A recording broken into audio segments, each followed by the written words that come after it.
Hey, everybody. I am super excited this Friday morning for me, Friday evening for my guest, to have another conversation with the amazing Ronan Ryle, and you'll learn all about him in a minute. And by the way, the last time we chatted, that recording has had more listeners than any other episode of The Profitable Photographer. So thanks for listening, and you're going to love this as well, I'm sure.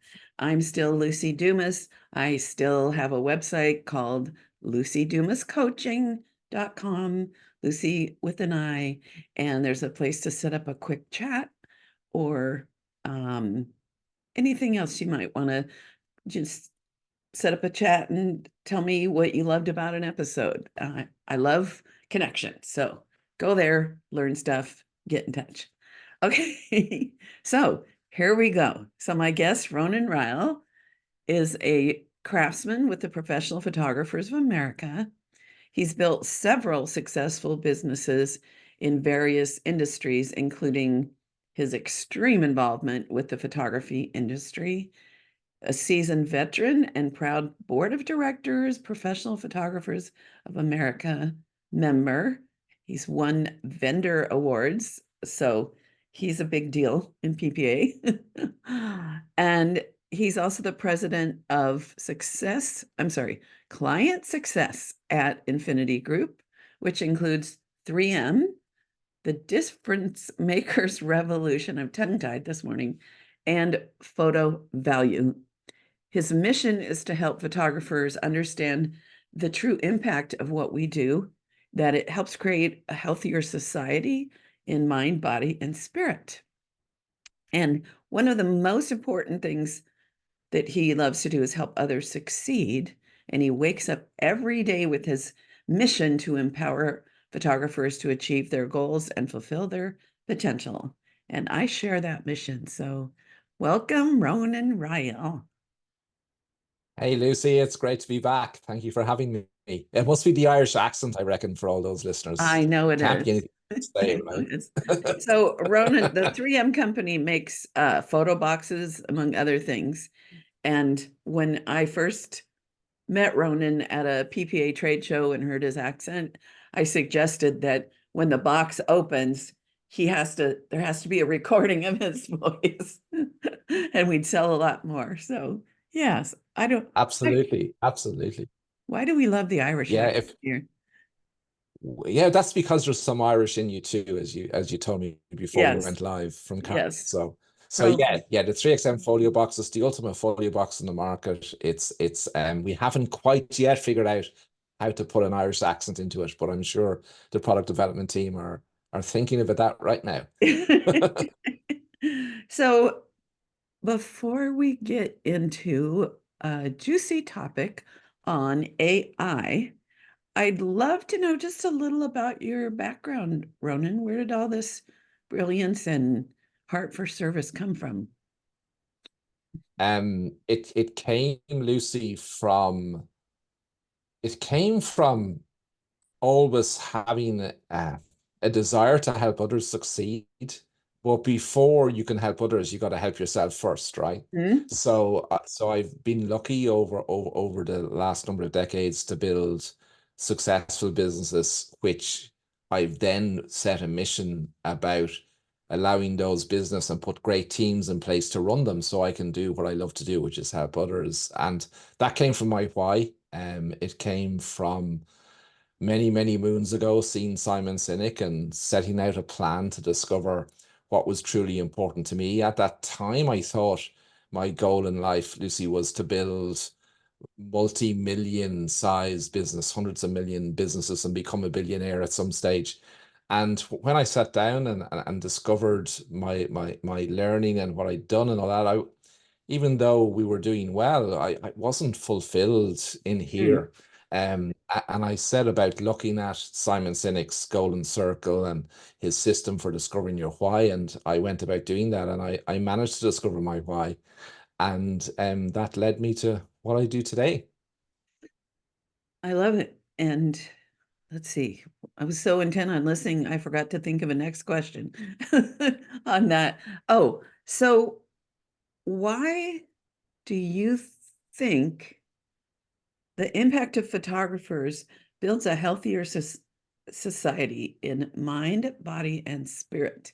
I know there's a lot behind that, so I'd love to There hear. is, there is.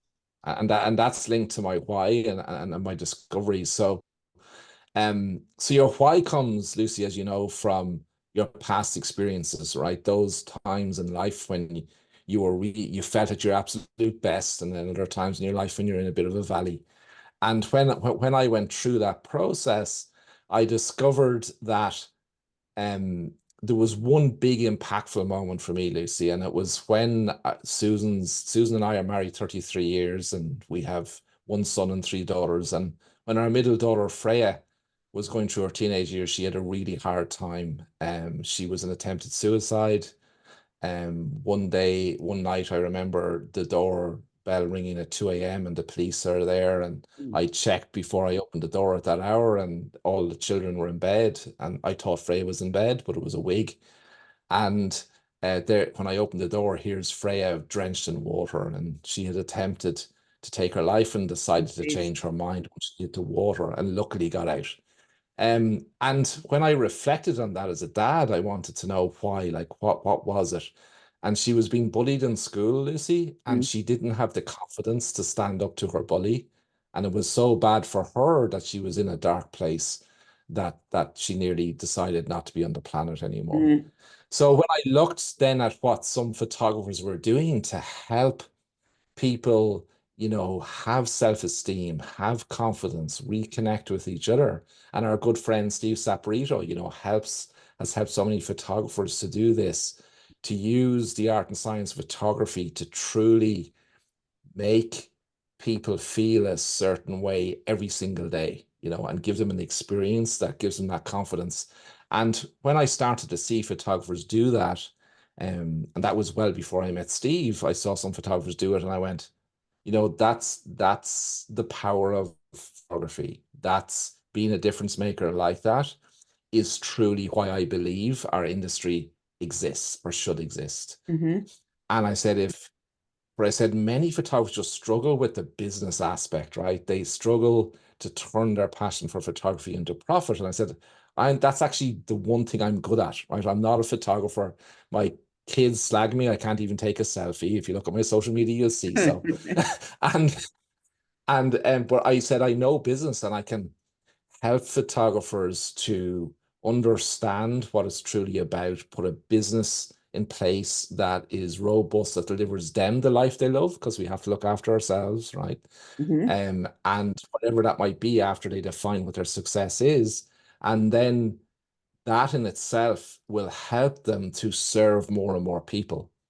And by serving more and more people and making them feel special, make them feel connected, make them feel loved, make them have the confidence, will every day will bring a smile to their face. And based in biology, Lucy, is that when we smile, endorphins get released into our bodies. Mm-hmm. When endorphins get released, we are less stressed. When we're less stressed, we're healthier in mind, body, and spirit. I love it. So so that's my why. That's why I do what I do. And that's why I want to help as many photographers discover what we believe we're truly here to do. And as Simon Sinek teaches us, when we do that, and when we have what I call the pricing aperture open in our business, um, our we create the life that we love to for the work that we do to help others. So that's why. Yeah. So, Ronan, no wonder I feel a connection to you because that is the same for me. Mine, the backstory is as a child, my love language and my dad's love language are different. So even though he would say he loved me, I didn't feel it. And also, I thought I was plain and unattractive and, all the things that are very common. And when I'm photographing, especially when there's younger children, in a way that I wish I had those. We we had family pictures for Christmas cards every year. Yeah, it goes way back. But I never felt individually important. So I take a lot of pictures of each child with their parent. And I know if I had had a portrait of my dad looking at me adoringly or cuddling me or just somehow feeling a connection, I would have known that in my dad's heart, I hung the moon. I know that now. And Yeah. my one experience with a professional photographer um, was my senior portrait. And it was only 15 minutes in a little trailer in the over by the gym at the school. But that photographer, and I don't think he says it to everybody, but his comments about how photogenic I am and that I was doing great, I still remember that. That changed my life, that 15 minutes. So for me, and I I know you agree with this, it's the one that I had that helped me feel better and the ones I wish I had had. I wish that those Christmas card images that went out, my dad was a pastor, and so it went out to all the church members, the people from other churches, all the ministers they knew from college, but it was never a big portrait in our home. And there were some that were really worthy of being larger. So, yes. And then when I became a coach, that I had that same feeling as you that I can't photograph everyone in the world and help every child feel loved and lovable and adored, but I can help more people create that. So, yes, we share that. We're twinsies. There we go. So Lucy, could I ask you a question? Sure. If you had that portrait of you and your dad loving you, what difference do you think that would have made to you as a younger girl And an older girl. Let's and an just older say girl? Yes. I Yeah. I have not dated and married the right people for me because my insecurities let me get with people that really were not a good match for me. Let's just say that. Um, and or treated me the way I deserved. And feeling confident, feeling loved every day, seeing a portrait when I came home. Uh, anytime I'd have a bad day, or I'd think, oh, I hate my parents because kids uh, have sorry. Anyway, you know what I mean. Kids are I do. emotional. I know I would have, first of all, understood how stinking cute I was. And also I would have known I was loved because Yes. my dad's love language is acts of service. And Yes. mine is touch and words of affirmation. And he would say, I love you, but he wouldn't say, I love how funny you are and how much you help others and the way that when you smile, your eyes crinkle or something. That just wasn't him. Um, Yes. so it would have silently communicated so many things I needed to understand. So yes, that's my mission is to help more children and adults. And I used to not be interested in executive portraits. It seemed so boring. But now that I'm in the business side of our industry more than photography, I understand that a great headshot can help a person's business. And then that person can have more clients and serve more people. So it all comes together with that same why. So I love this discussion about our why. And Lucy, that portrait of you and your dad, right, and making you feel that way, making you um see how cute you are, and knowing that your dad loves everything about you, um, what would be the value on that? What wouldn't be the value? It, first of all, I would have had so much more confidence to step out and do even more at an earlier time in my life. I would have uh, I would have had better relationships with men. I would have held out for somebody that, instead of trying to find somebody to give me what my dad didn't, I would have already had it. So then what I expected from a relationship would have been elevated. Does that make sense? Yeah, it sounds like priceless to me, that it would Yeah, be absolutely priceless. exactly. Exactly.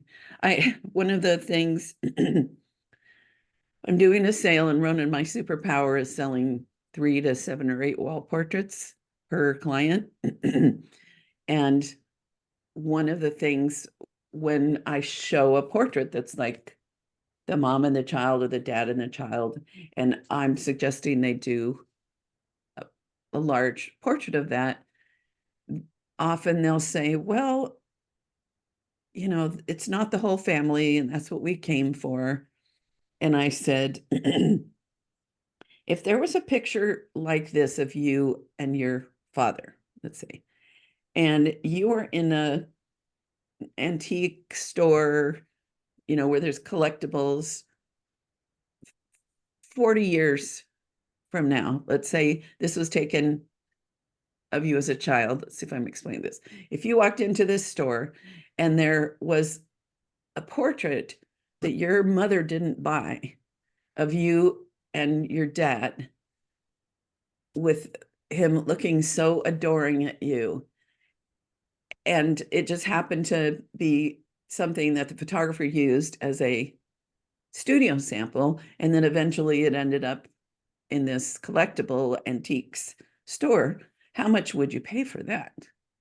And for me, if I found something like that with my dad and I don't know, I think if it was $10,000, let's say it would turn out to be a really famous photographer, I I'd make payments if I had to. Would you not? Mm. Yeah, absolutely. And it's not just what it means now after all those years, it's what it would have meant to you all the way through your life that you mentioned a Right, little earlier. right. Yeah. And then I usually pop that in, about, and think of your child growing up and how she's going to feel when she sees this every day. So, and Mm. it's not like some people think selling is tricky or slimy, or, I'm just trying to say the right things to make the sale. But like you, I want them to have these. The money is the least important thing. I want them to have them because of the difference it makes. But if they're, but and Lucy, when they're valued, when the work we do is valued by our clients rather than being about us as the photographer, that's when they actually have greater value. But often, if I talk to 100 photographers without even realizing it, 98 out of 100 think it's about them, that their client's not the hero, that it's not about the client, and they think it's about the product, and they think it's about the quality of the photography. I'm not saying none of that's important, but that's not where the value is, the client. Right. The client actually doesn't care. The client cares, and you said it a moment ago, as to how it makes them feel. Hmm. And And I think that's the big mindset that has to change in our industry. I think I agree. we've been programmed incorrectly as an industry. And I don't think anybody strategically sat down and said, I'm going to be the dark side and Darth Vader here and program everybody to think. I think it's just evolved over time to be that. Um, but I think it's time now for the industry to take count, because there's a lot of threats on the horizon, Hmm. and with AI and things like that. And I being the I do a lot of strategic work and mapping out what could happen. I'm not saying it will happen, but what could happen. And I start to identify where the threats are, where the opportunities are, and what the challenges could be for our industry.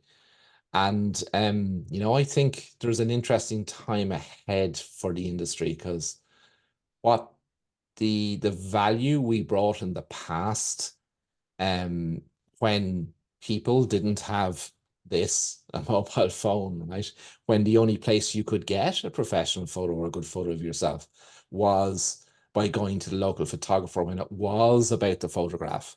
That's no longer relevant today.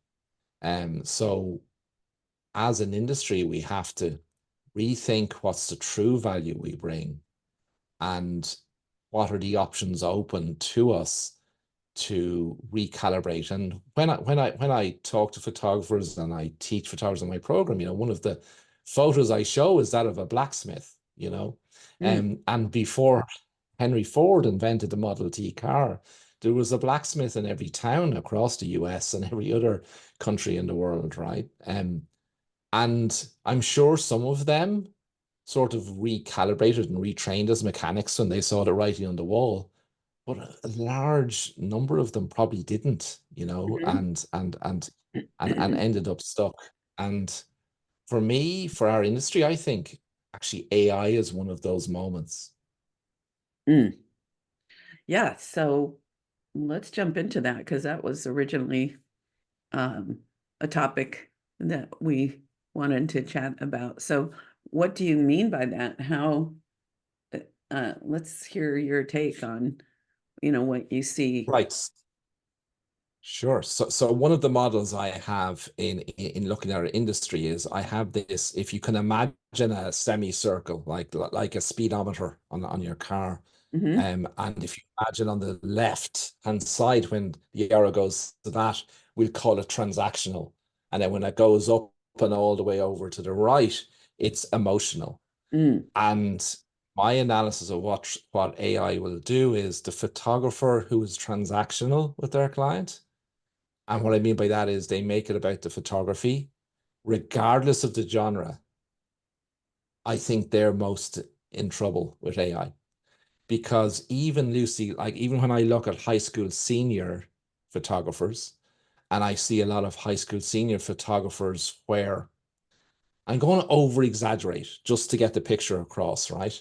But hmm. when I see a lot of their business models built on, we will let the high school senior have multiple photographs or images of themselves in different outfits and different locations and make them look cool, right?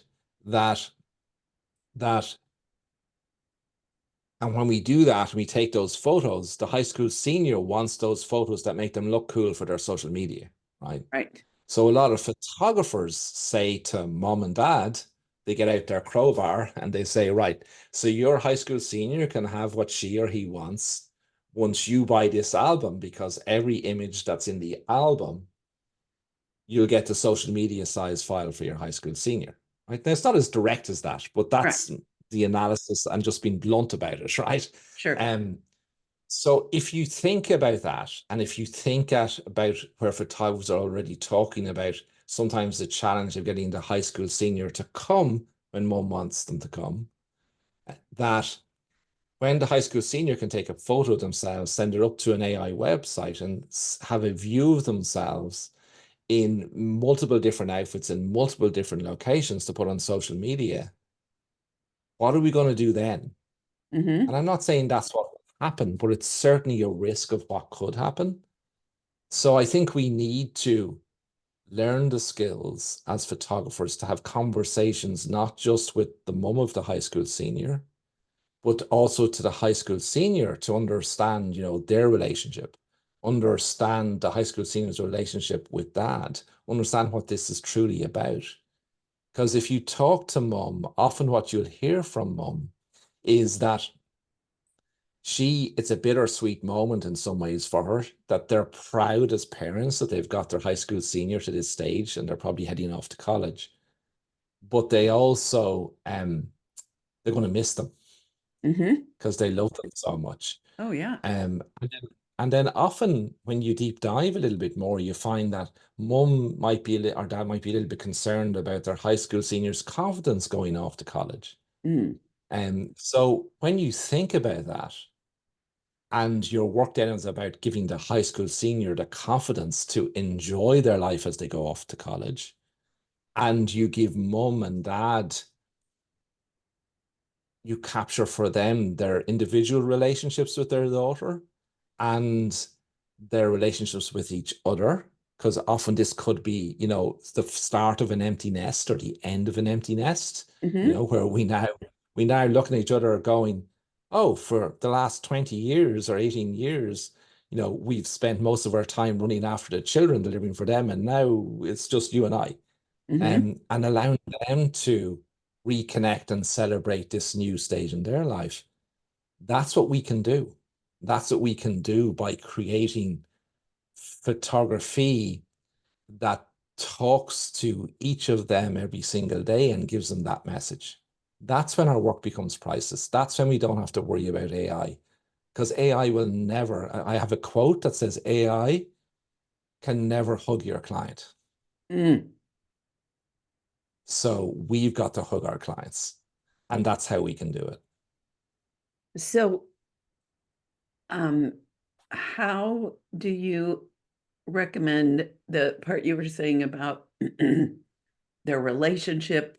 Are you suggesting that high school senior portraits include mom and dad and siblings, or how would somebody Yeah, create more that I think is they should. valued? Yeah, I think they should. I think they should. You need to, first of all, have a conversation with each person in the relationship to understand their perspective, right? Because dad will see his high school senior daughter differently than mum does.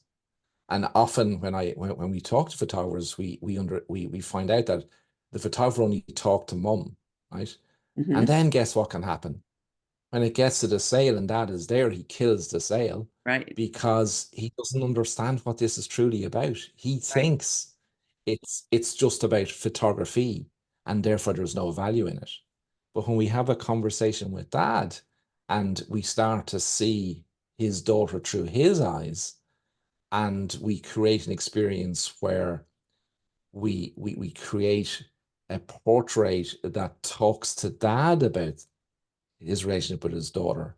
Now the value changes in the same way as you talked about the value of a portrait would have if you had of you and your dad, Hmm. or your dad's love. Yeah. So I think that there are people who've never thought about including family members in their senior portrait business. And they're like little skyrockets and little head explosions are going off.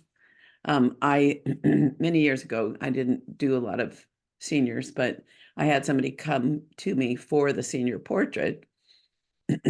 And I said, why don't we, have you had a family portrait? You know, this is going to be possibly the last time you're all together. How about if we plan something so I can spend some time with her alone? So it's a very special her time, and then include family members and create a whole memorable experience for you. And she loved it. And the daughter, I could see that she felt so special.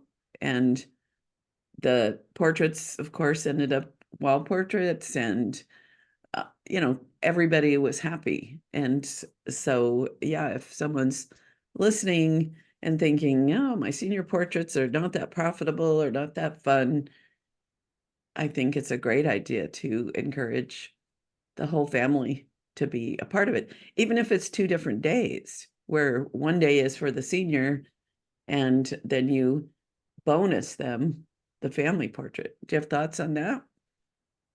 Yeah, absolutely. I think the important thing is that we realize that we need to have those conversations with everybody who's a relational influencer, right? So it's not just high school senior, it's family. It's if it's couples, we need to, if it's boudoir, we should talk to their partner if they've got a partner. If they don't have a partner, we should talk to their best friend. Mm, If it's pets, and it's a couple that have a pet who's now their fur baby, right? People who right. are dog mad don't call their dogs dogs, and yet I see so many photographers go, you know, um, apply to win or register, or here's our offer for pet photography. And they're talking to dog owners, and dog owners don't call their dog a dog. They call them a fur baby. It's Hmm. it's more human than they are themselves. So we need to speak the language of our clients, but the only way we can discover the language of our clients is to have quality conversations that are about them. Hmm. It shouldn't be about us. It shouldn't be about our photography, because you see, people don't value photography. And when Mm, I say this, when I speak, the room just goes silent. You can feel the oxygen being sucked out of the room. yeah. The only people who really value photography are photographers. Hmm. What consumers value is how it makes them feel. Right. Right. And I think not just how the finished images make them feel, but the whole experience we create.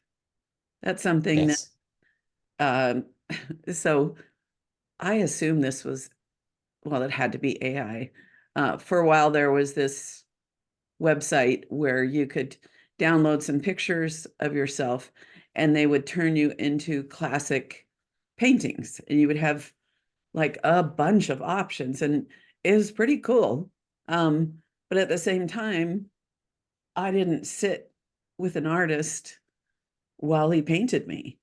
That it's fun, it's cute, but it's what, I think we're saying the same thing here, creating an experience, creating a connection, having them feel seen and known and valued by us is how we can, the AI opportunities cannot be duplicated in that way.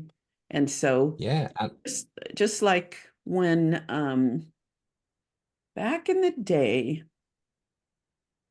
a bunch of portrait studios that were quickie studios in the mall, like Expressly Portrait and Picture People, the glamour shots came out, and it ruined the mom and pop, just okay studios all around, I assume the world, but definitely in North America, because photographers were maybe in a smaller medium town and a lot of them, had a background and you just popped in and they took some okay photos that were not any better than what now these mall studios were doing. So those of us that thrived were the ones that either were already giving a bigger experience and more creativity, or the people that pivoted and said, okay, well, that is not, that's not my client base anymore. I have to kick it up and provide more. So, what I hear you saying is this is an opportunity to really look at what we're doing and how we can kick it up, how we can, it's not the word, oh, level up. Now that term is maybe, uh, we got to have a new one for that, but how we can make the experience and the photography much more valuable than, like you say, that the simple photograph that can be created. So, did that make yeah, sense what I'm and saying? Sometimes I start it talking does. and I think I'm making sense, and then I start thinking, am I just babbling? So, yes, that made some sense. Uh, yeah, you're making sense, and you brought up a really good point about artists, right?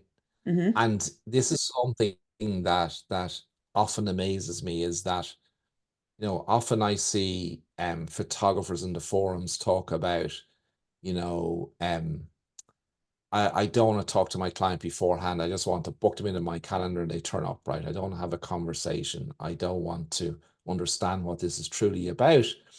And then they talk about their art and artists. But when you watch any of the movies based on when the great artists were around in the past, right? And at that time, if we go to the Medici period, often the artists were taken on by the really rich families, right?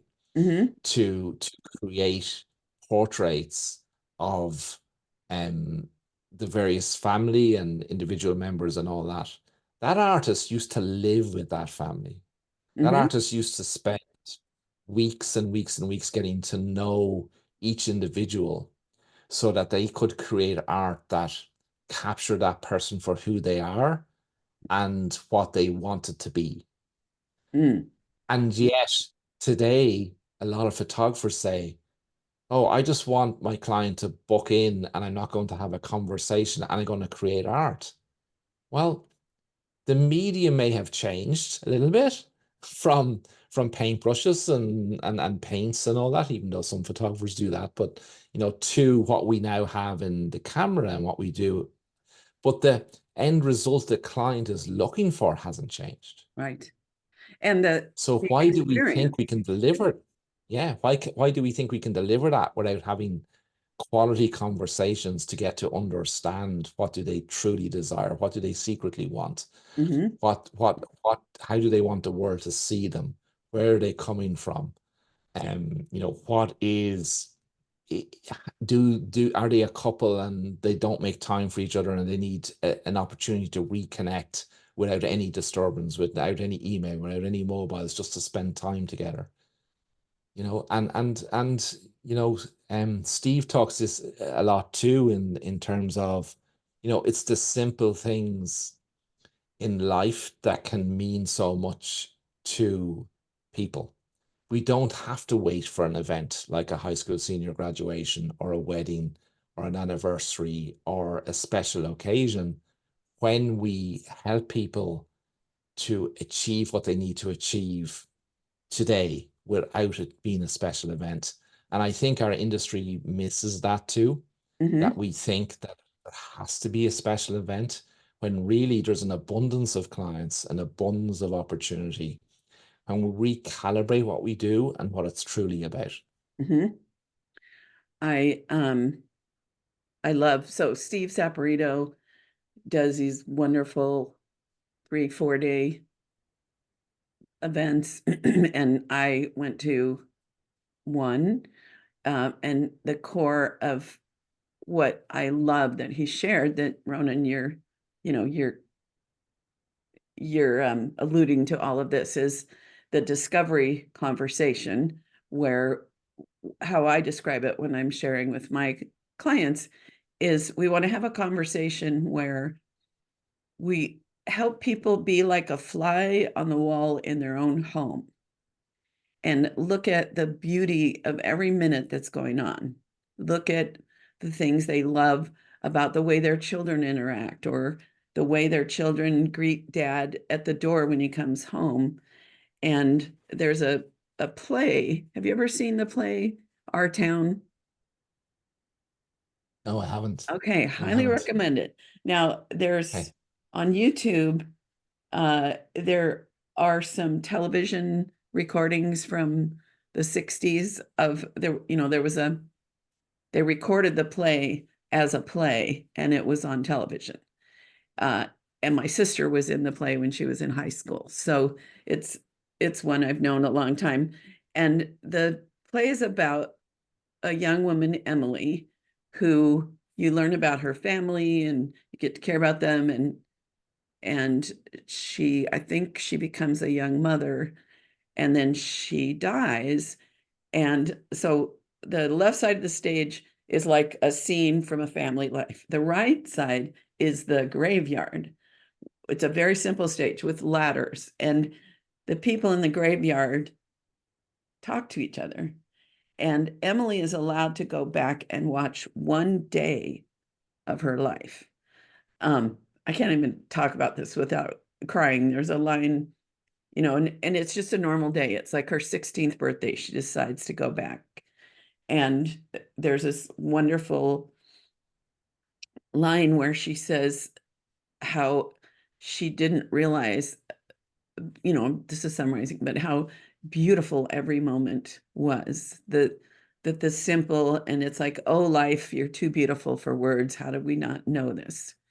And so I love to help people have these conversations, just like you do, Steve does, Steve teaches, where people can stop for a minute and realize that it's those little things in life. And then for us, when we create portraits that bring them back to that every day, then what we're doing is, as you said, absolutely priceless.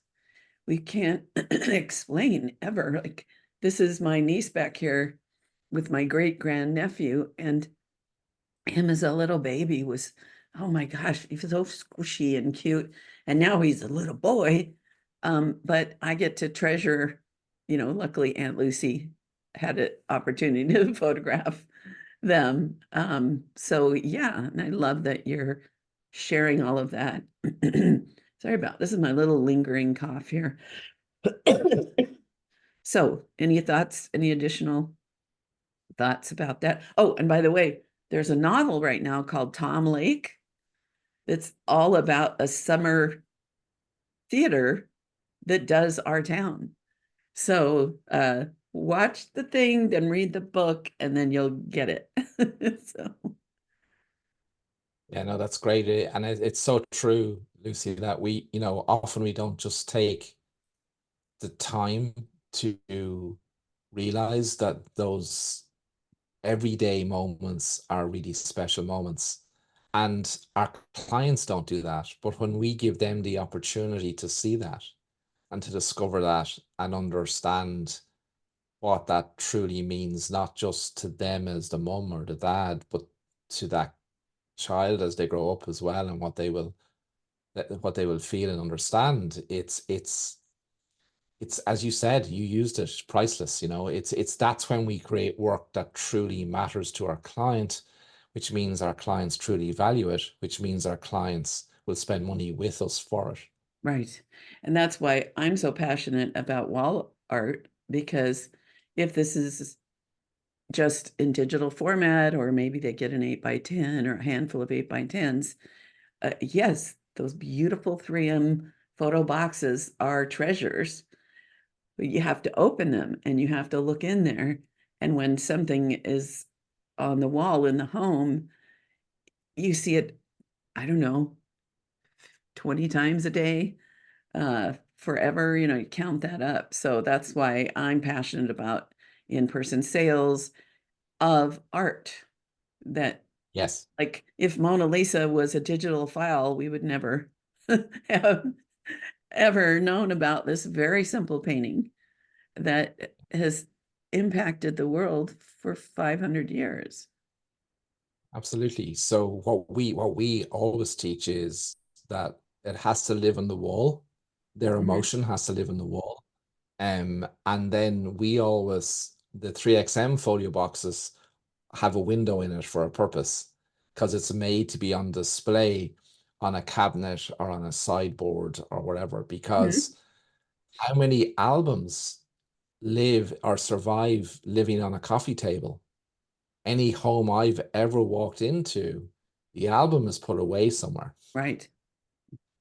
and is rarely seen as well. So that's why we've designed the 3XM Ultimate Folio Box to be a display item that doesn't get in the way sitting on a coffee table. Right. Because I don't know if you're like me or the people that I know or any house I've ever been in, it's rare there's a coffee table book or an album sitting on the coffee table. Absolutely. I have a client where I photograph his family every year. I have for 12 years, and he loves albums. And so we do albums primarily. And I learned that he had them in a trunk in his closet in the boxes. And I just got after him. So he created a bookcase, at least, uh, to be in the living room so that his children can pull them out and look at them. He was looking at them regularly, but he wasn't providing the kids the opportunity to look at the storyline that I create every year and how I celebrate each of the girls individually in these books. And I've wanted him to have wall portraits for years, but he, books are his thing. And then he does a lot of 8x10s, but he displays them nicely. So, you know, Anyway, yes. So how can people use AI as photographers to our benefit? Do you have some thoughts on that? So yeah, I do. I think it can help enormously with um so I break activities because a lot of photographers are solopreneurs, right? So, even if we've got a team, we're time poor, right? Mm-hmm. And I break time that we use in our business towards client facing time versus non-client facing time. So you've got to prioritize the client facing time. So that's your conversations with your clients. That's when they're in for their experience. That's when you're doing your design consultation or your sales session, whatever you want to call that. That's when there's the celebration of what you've co-created together, whether that's you're doing installs in their home, or they're coming to the studio to collect it. That's all client facing time.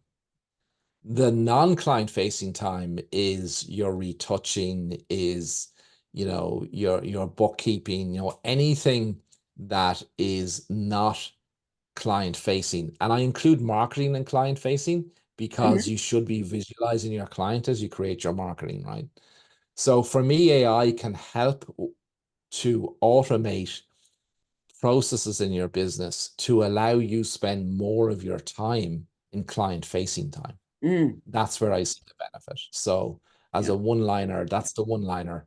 It can help you automate processes in your business so you can spend more time client facing. right. I also think there are like my studio was very small when I had a regular studio and I was doing lots of babies and kids. The room's like 11 by 11, and then I could back into the kitchen. It's a cute little apartment above my garage. Then now it's a vacation rental. If anyone's coming to San Diego, come stay in my little pad and we'll have some fun talks. Um, and it would have been so great to be able to expand backgrounds. I would have been able to photograph larger groups of people. Mainly, I could do like mom and dad and three little ones. But so that would have saved me time, and it would have expanded. Just like now with digital, I can have many more backgrounds when I'm photographing outdoors because I know I can remove that telephone pole, or I can fill in the bright lights coming through trees and things if they choose it as wall art. So I think that helps us artistically to, just some of those struggles when we're doing film. So I see AI as that next opportunity to just take what we have in our mind's eye and our heart and bring it forth in a way that's still authentic. We're not giving up the relationship and the experience, but we've got some tools like new crayons in our box of crayons. So Yeah, yeah. one of the things that we've used AI for, Lucy, just to give an idea, is that when we talk to our clients, we quickly understand that often they don't understand who they serve and what do their clients actually want. Not what they tell you they want, but what they secretly want, Mm-hmm. what that hidden desire is. So one of the things we've done is we've programmed an AI that helps a photographer. It asks them a series of questions to help them understand their ideal client And and understand their ideal client avatar. uh-huh. Um, because here's a fact, and this data depends on how much screen time the average American is on, right? But depending on screen time, the average American sees between 4 and 10,000 marketing messages, not a year, not a month, not a week, but a day. Whoa. So if your marketing does not talk to somebody, it's going to be lost in that noise. Mm-hmm. But you can't talk to somebody with your marketing unless you understand who you're talking to. and what do they actually want and what do they secretly want.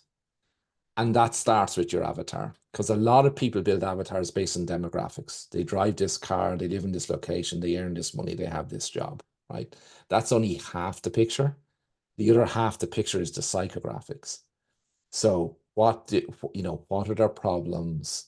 What are their frustrations? What do they secretly desire for themselves? And once we understand that secret desire and we get to that hidden piece, that's when we truly understand the person, like we would a friend, and allows us to create work that makes them feel a certain way. So we've got to go through understanding who our client avatars are, but it's a struggle for many photographers. So that's an example of using AI in our business to help solve a problem. So how can you as the photographer use AI to solve a problem in your business, Mhm. and you've talked about some of them, and there's many ways to do that. And you can even help with marketing. Often we might struggle to write a marketing email. It can help you to start that process so you're not starting with a blank piece of paper. The important thing with any AI is you should not take it as a given that they've got it right? You Right, still have to use the human brain to query it when it comes back with something. But right. yeah, but it's an exciting AI is an exciting tool for many aspects of your business. Once you hug your client, it I starts love it that. starts there. Yeah. So one of my very first mentors, um, and of course, my brain is not pulling up his name because that's how it goes. But when he used to teach portraits, to photographers, when he spoke throughout the PPA system, the title of his talk was "A Hug with Every Booking." And Right. so early on, I got that concept that's where I want to be with it. I want that connection. And it also doesn't it make life more fun when we get to know clients and get to that point where we feel friendly enough with them that we get hugs. Sometimes they hug me at the door when they come for the consultation because we've already had such a great conversation on the phone that, you know, we've already bridged that gap. So yeah, I love you saying that. Yeah, our interaction with our clients change when we stop seeing them as dollar bills and we see them as people who want to Right, be seen, heard, right, understood, which is what you talked about earlier.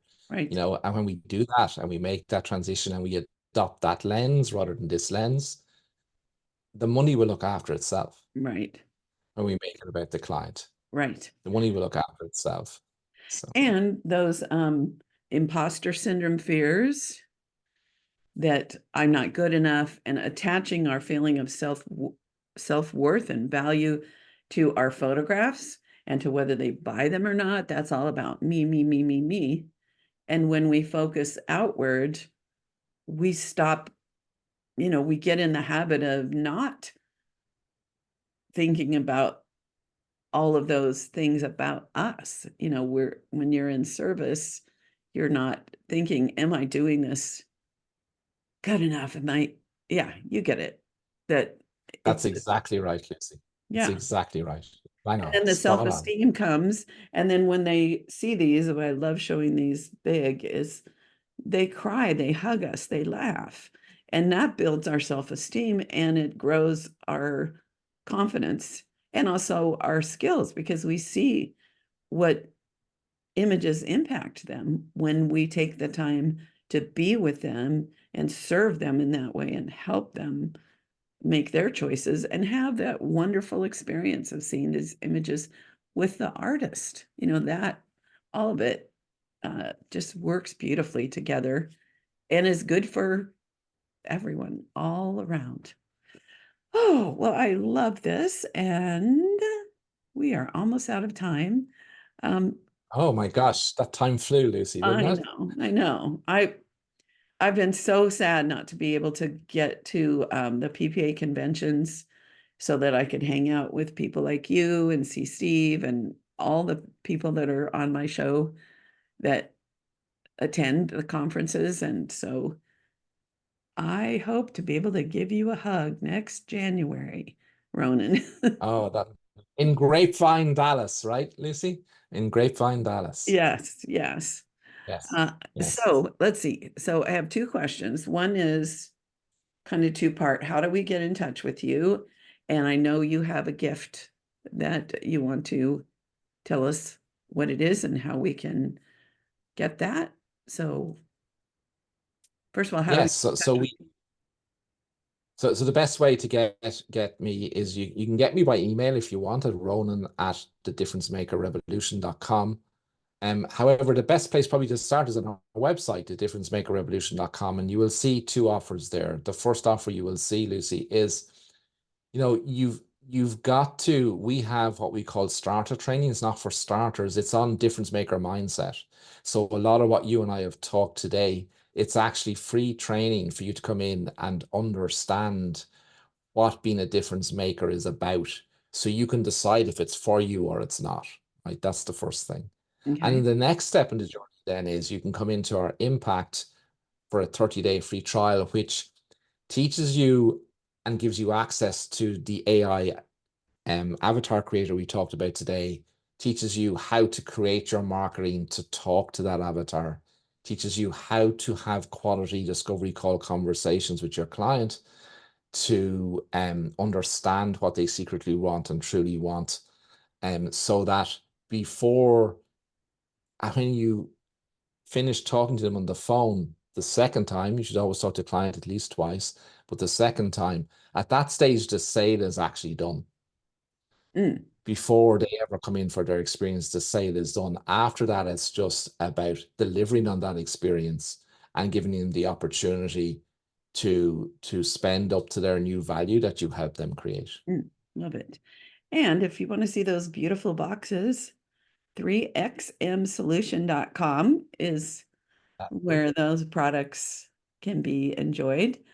Um, and by the way, I'm going to find that quote and put it at the beginning of this episode. So if people are like, wait a minute, didn't I already hear that? Yes. So that's my plan. Normally I start with a quote. For some reason, I've been forgetting to do that. So I got to get that back in place. Okay. So I'm going to give you the last word. So either something you haven't shared or a parting thought you want to be sure people remember from this conversation. Yeah, I think that we as an industry need to recalibrate. We need to find a way to get out of our own way and our own head to give us the confidence to make a difference to clients. Um, we mentioned Steve earlier, Steve Sabrito. Steve Sabrito now works with us in our team. And that's why we call it the Difference Maker Revolution, because it is truly a revolution. It's a revolution that doesn't involve blood or guns, or it's a revolution that is a mindset revolution. So if you want to understand what you need to do to truly hug your clients and therefore not have to worry about threats like AI, but see them as an opportunity to help you hug more clients, well, then come and have a look at what we do. Okay.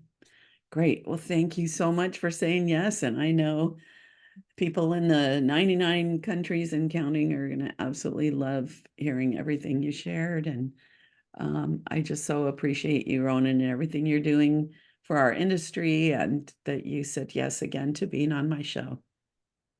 Thank you, Lucy. The honor and pleasure is all mine, and thank you for everything you do. You're And welcome. guys, everyone who's listening, you can make a real difference to people. Just go Absolutely. and do it.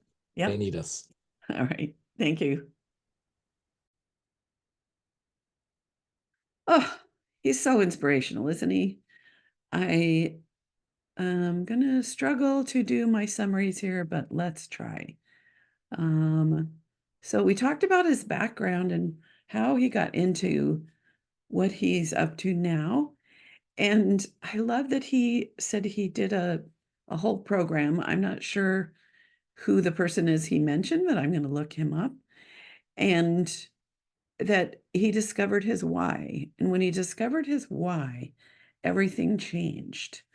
And so I would recommend that you take some time and sit down and write your why you want to do this, why it's important. And your why can change from day to day, or not day to day, but over periods of time. Let's see, Simon Sinek is who he was talking about. And we talked about the way that we can offer not just a photo, but something priceless, something memorable, build a relationship, offer more of ourselves. So I love that perspective. And I know there are a lot of people who feel like they're struggling with social anxiety. Well, I think approaching our businesses in a way that we open ourselves up to making connections can actually help overcome that anxiety.